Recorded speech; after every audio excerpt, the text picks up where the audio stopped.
All right, good afternoon and welcome to the latest edition of the LC Tech Hangouts. My name is Josh Allen. I'm the Tech Integration Specialist here at Lewis Central Community School District in Council Bluffs, Iowa. What we're going to talk about today is using Instagram in education. Instagram is a great tool that a lot of students and parents are starting to use a lot more, and I think it's got some great potential for the education classroom. So I am going to do a little screen share.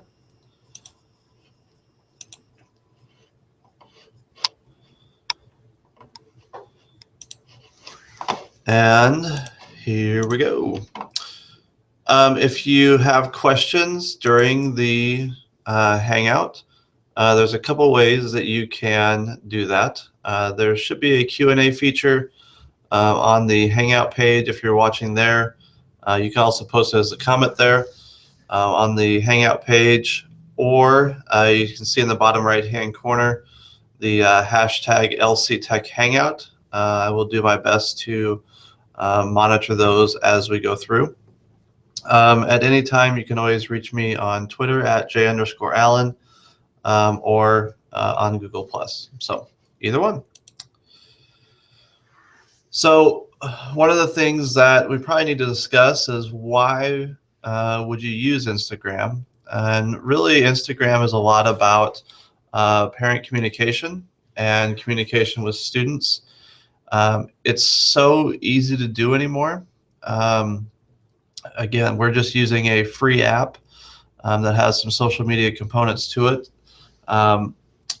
It's a great way to give either parents or students a peek into the classroom. One of our high school teachers set up an Instagram account, and her thought was, if my students, their high school students, are watching Instagram all day long, they might as well look at my class. So she has created that for them, that they snap a picture of what's going on during the day. Some other reasons. This is a great way to model social media use for students and parents. Ways that you're modeling ways that it can be used in a good way, because so often in the media you hear about the bad ways that it's being used. This will give you an opportunity to show how you can use it positively. Visuals tend to be more engaging than text. I noticed on Twitter earlier today, Joe Mazza, who does a lot of parent engagement talks and is really passionate about that, does PT chat on Twitter. He said the exact same thing, that if you add a visual, you're almost guaranteed engagement. And we see that with our district Facebook page. Even though we don't really have a lot of followers on Instagram, what we put on Instagram goes to our Facebook page, and we get a lot more engagement there from parents. And we'll talk towards the end about how you can set that up and how you can blend those two together. But visuals is the key point there.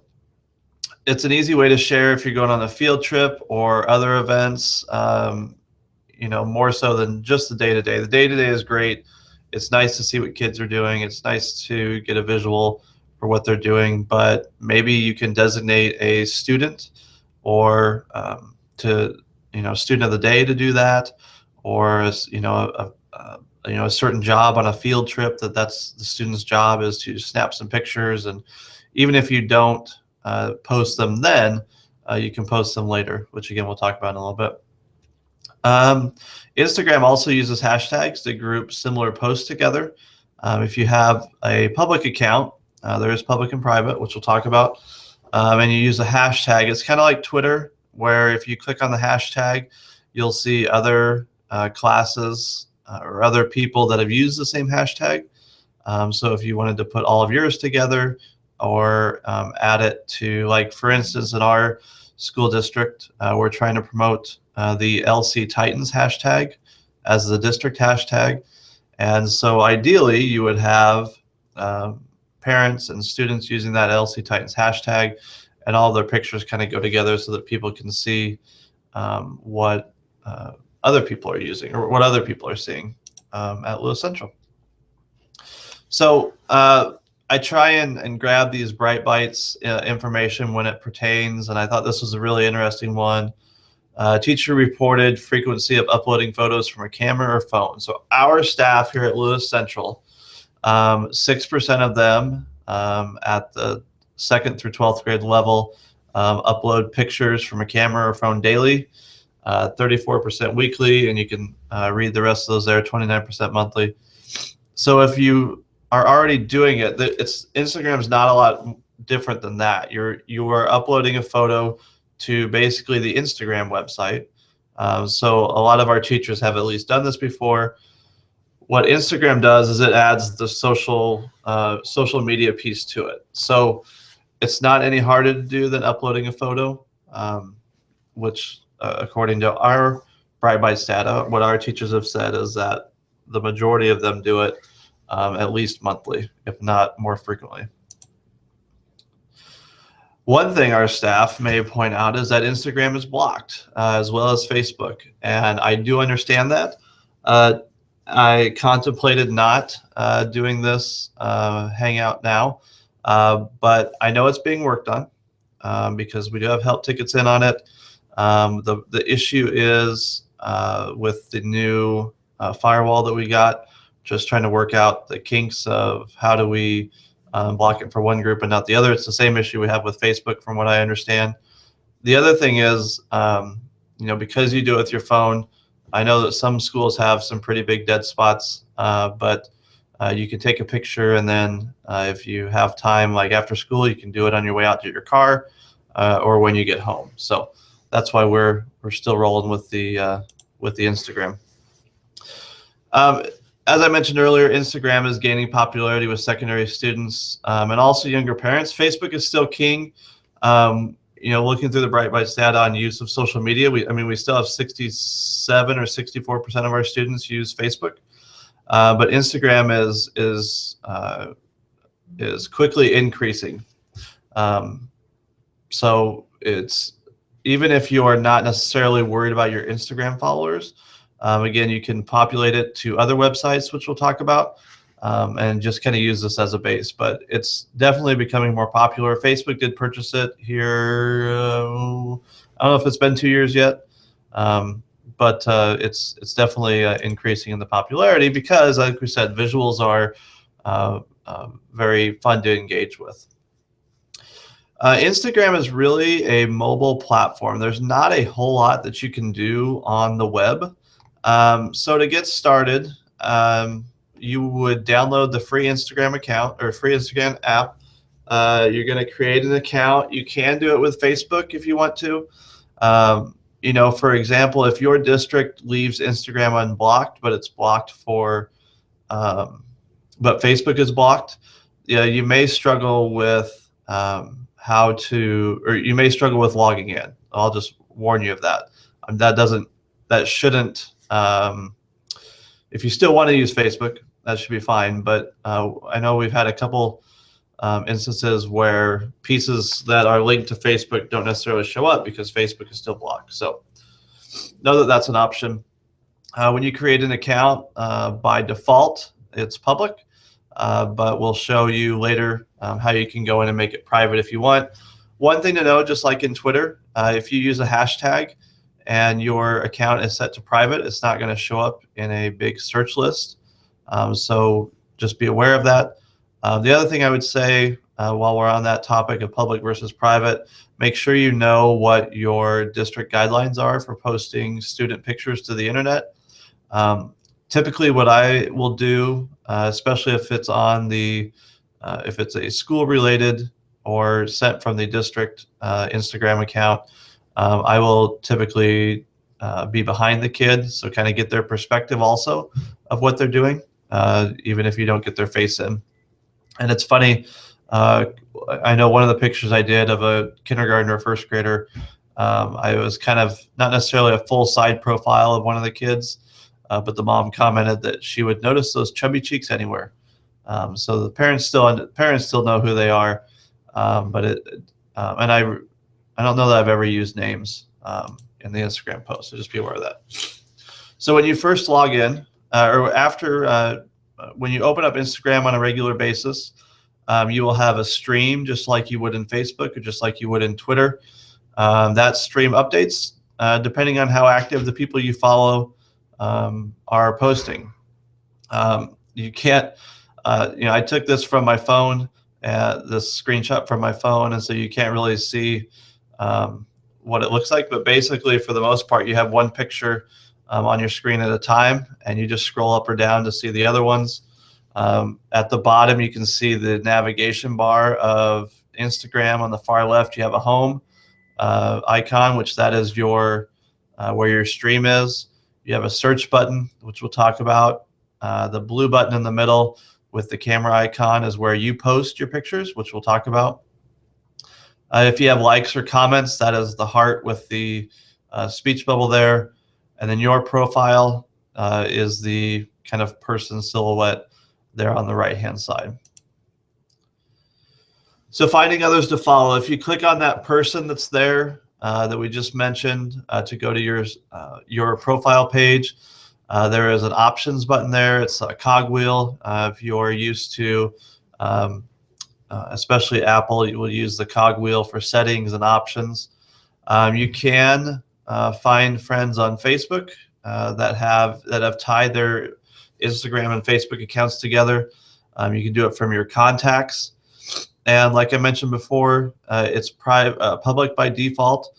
But if you go into the options, you can see there where I have moved the slider to the right so that I have a private account on mine. So just as an FYI, that would be under the settings, under the people icon, and then settings.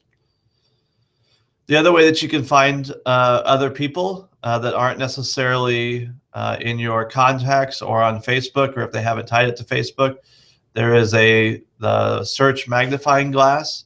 If you click on that, at the very top, you have photos and you have people.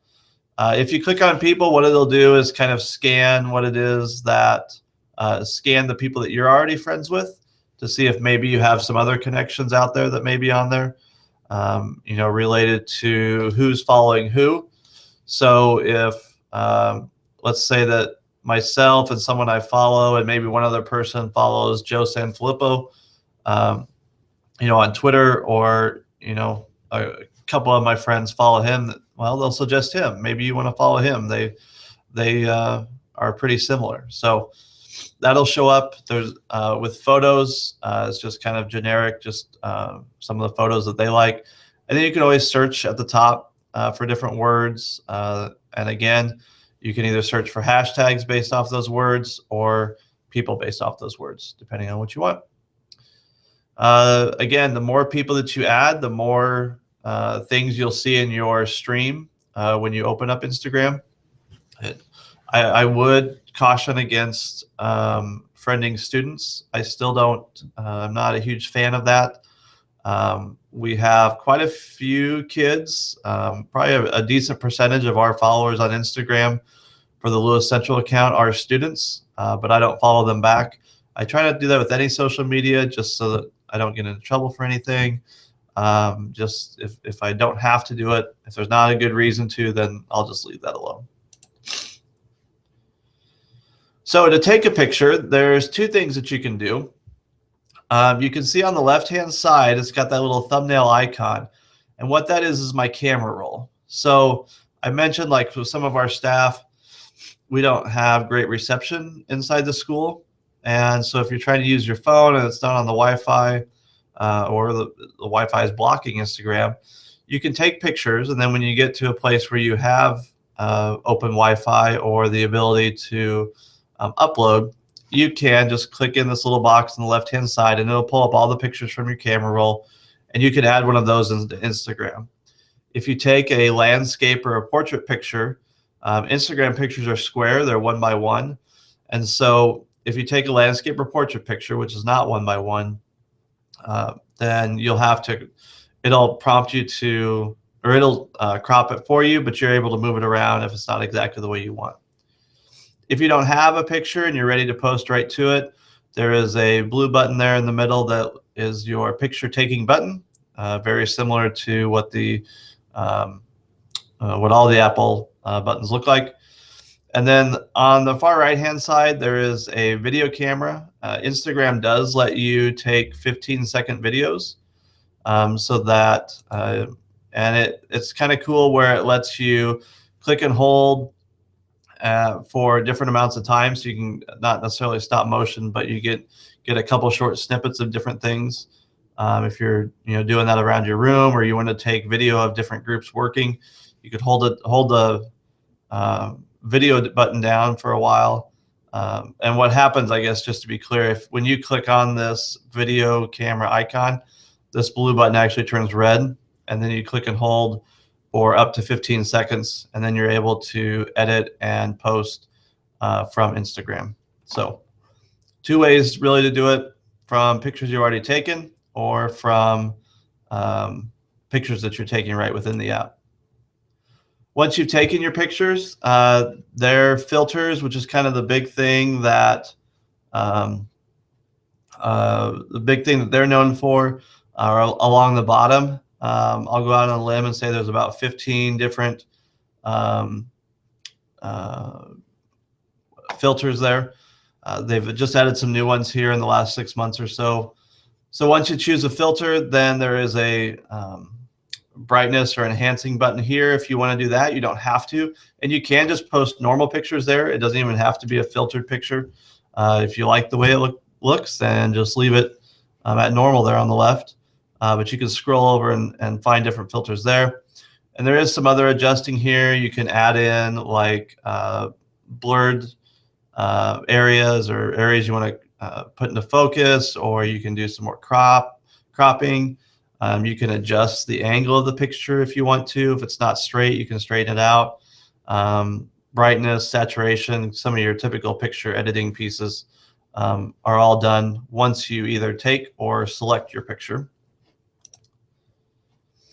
Once you have edited the way you want to, and you click OK, then it'll take you to the last page that lets you write a caption if you want to.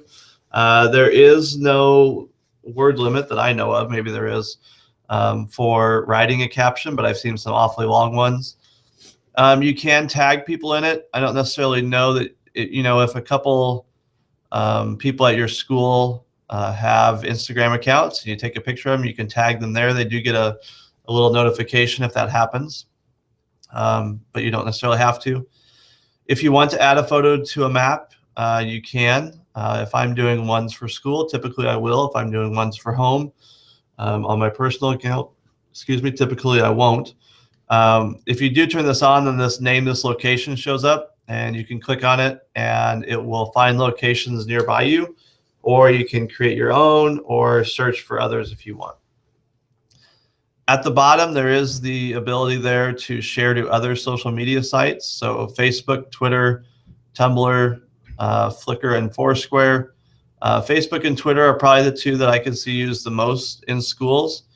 The problem with this Facebook one is if you say you want to send that to Facebook, it's actually going to post it to your Facebook account, not necessarily a school page or a group that you have created. It's going to put it on your actual account.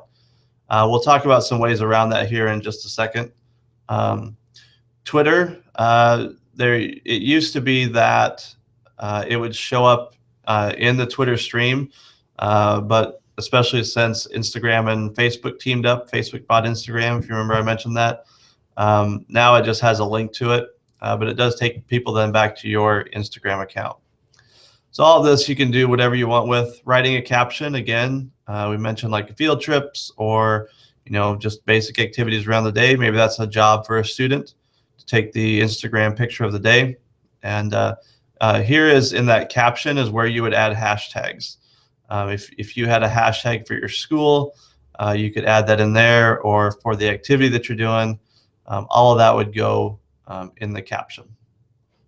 Once you have this all filled out, you can click share and it gets posted. And you can see, so this would be a picture of an Instagram stream. Down below, right underneath the picture, whoops, I clicked but didn't mean to. Down below you can see the heart is for people that have liked that page or that picture. So we've had 1, 2, 3, 4, 5 people have liked that picture.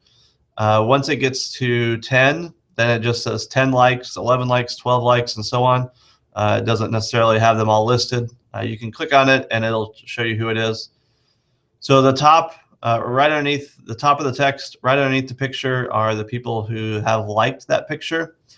Underneath that, with the speech bubble, you can see what that account posted as their caption. There's no hashtags in there. And then underneath that is a comment from a parent that added their comment to our picture, which we are very grateful for. In a normal Instagram stream, you will see that like button and that comment button on every picture so that you can give feedback. So that is what that looks like. Just an FYI, I've run into this because I have a couple Instagram accounts for various things. The only 2 apps that let you actually post to Instagram are the actual Instagram app and an app called Hipstamatic.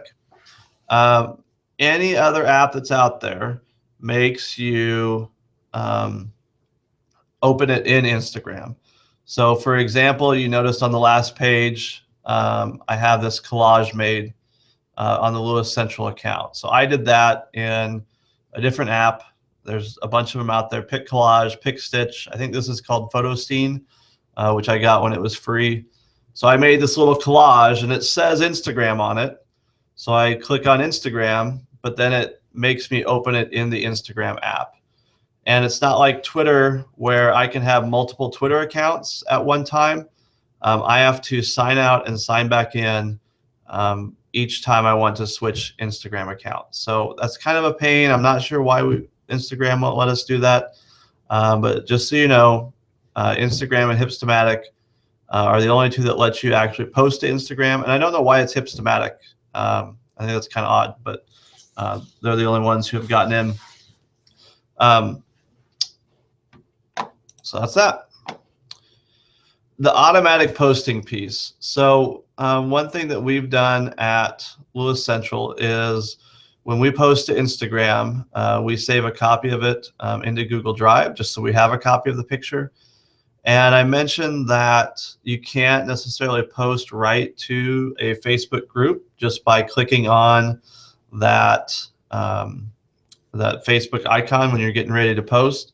But what you can do, If This Then That, is a great website where you can say, for example, here in the bottom right-hand corner, if any new photo by whatever your Instagram account is, then upload that to the Lewis Central Community School District Facebook page. So you have to go into If This Then That and say, this is my Instagram account, and let it manage that a little bit. This is my Facebook page, Facebook account, and the page I want to work with. Anytime I take a new picture, then upload it to that Facebook page. You can do something similar if you don't want all of those pictures to go there. Then you can say any new photo by me that has this hashtag on it, then send it to the Facebook page. What I really like about that is, I don't necessarily, we know that we have 640 people that like our Facebook page, and we have like, I don't even know if we have 100 people that like our Instagram account, but that's okay because I'm using Instagram to feed another website. I'm using it to feed our Facebook page with content, with visual content. There's a lot of ways that you can play around with that. Actually, the May Lewis Central Tech Hangout, we're going to talk about If This Then That, but I'm happy to answer those questions between now and then also. That gives you a backup. I use Flickr as my photo storage place, and we can do the same thing with Flickr, where you have it automatically post up to Flickr whenever you post something, or with the hashtag. So those are some ways that you can automate that. It doesn't take very long to set up. There's actually they've just introduced these do buttons where you could use that to take your picture. I don't know how well it works, I guess, with Instagram, but the If This Then That recipes let you automate that. And that's where you really start saving time. You're putting stuff in Facebook, you're creating that engagement with parents or students, and you're not having to do a whole lot of work for it.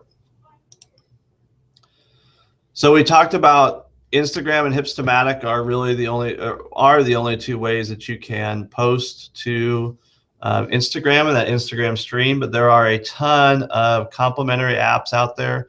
And what I mean by that is apps that let you do other stuff, and then we'll open in Instagram. On the left-hand side, PicCollage is a free app. That IAP means in-app purchases. You can buy new like sticker packs and that kind of stuff. You definitely don't have to. PicStitch is another one. There's a bunch of collage apps. I use one, like I said, called Photosteen that I got when it was free. Nostalgio was another one. I don't know if it's still out there. I chose PicCollage because I know for sure there is both an Android and an Apple app for that. So that's one example that's easy to use. On the right-hand side, Over is actually a text app. So you can put your picture into Over and then add text on top of it. Again, there's a ton of those out there. Typic is another one. I don't know if Typic has an Android app, but that's another one. PicCollage does let you do some text, but not very much. There was another one that came out recently called, I think it was Legend or something, that lets you put like a GIF, GIF, into Instagram, and it does it with your text. So you type out the text, and it does a short little video on top of your picture, which is pretty cool. There's tons of apps out there. AfterFocus is another one. AfterFocus, after you take your picture, you draw where you want it to focus in, and it blurs everything behind it. You know, Instagram lets you do like an oval focus and a linear focus, where it's two lines and it focuses everything in the middle but not on the outside. AfterFocus lets you draw. It doesn't have to be a straight line or an oval. Another one that's my favorite is called Color Splash, where you take a picture, you put it into Color Splash, and it turns it black and white, and then you color in what it is that you want to be colored, and it brings the colors back. It's pretty cool. But again, all of these complementary apps, then you have to have Instagram on your phone or your tablet then to open those in and share them. So another cool thing, Mickey Mueller, Craig Badura, Steven Sauter, Lynn Kleinmeyer, and JD Dalrymple, and a handful of others got together, and we're doing an Instagram challenge called EduInsta9. We are told that Insta is what the kids call Instagram, so we're trying to be hip. It's going to start March 23rd and run through April 2nd. We're leading up to opening day of the baseball season. And every weekday, not weekends, there'll be a new Instagram challenge posted. You just need to follow the EduInsta9 hashtag on Instagram. And we'll probably put some stuff on Twitter also. And you'll see that posts come. We have a live binder set up that has all the challenges in it. So you'll be, if you can't make it, obviously, if you make it, if you miss one day, you can always go back and look at the other ones. Do it on your own time. And what we did this with Twitter in December, and teachers really liked, having a purpose and trying to figure out what it is that they're supposed to be doing on these social media sites and how best to utilize it. And so we thought we'd try the same thing with Instagram, because we really believe that it is a great way to share images and visuals with other people. So we'll have 9 innings, 9 different challenges. Just search the EduInsta9 hashtag on Twitter, or on Instagram, excuse me, beginning March 23rd. And that's open to anyone. With our 12 days of Twitter one that we did in December, we had people from around the world participating, which is really cool. So hopefully we can get that up and running here in the next couple weeks. So we are right up against 4:15. Thank you so much. I will just check real quick. I don't think we have any questions, but if you do, please by all means use the hashtag. My Twitter account again is at j_Allen. Feel free to shoot me a message, and I am happy to help. Hope to see you guys on the Edu Insta9 challenge here in March. So thanks for your time.